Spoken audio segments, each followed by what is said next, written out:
Is the United Auto Workers Union strike set to start tonight at midnight.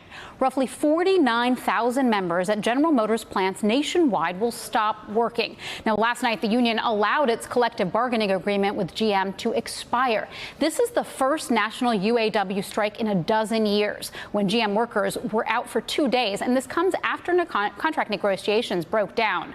Wages, health care, temporary employees, job security, and profit sharing. These were all some of the issues on the negotiating table.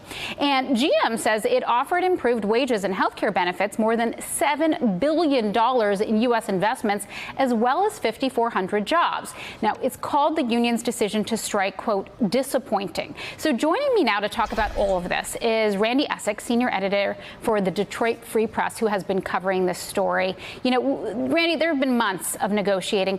Why do you think the sides couldn't come to some sort of deal? Well, even though GM laid out a lot of its proposal today, we don't know a lot of the details of it. It said it committed to best of class health care, which auto workers have, but we really don't know if that's as good a plan as they have currently, or if GM's stepping back a little. But in a broader sense, auto workers have been upset with GM since November, when it announced plans to shut down 4 U.S. plants, and there was a Canadian plant involved too. And they feel like that was a violation of the previous contract. GM said market conditions changed. The auto workers have been upset that the new Blazer SUV is being assembled in Mexico, even though the engines are built in the United States. And in some ways, when that happened, it seemed like we may have been headed to this point all along. Could be some serious consequences. The strike doesn't include Ford and Fiat Chrysler. Their UAW contracts were extended while the union tries to negotiate a deal with GM. Now, do you think this could be a sign of maybe what's to come for other companies?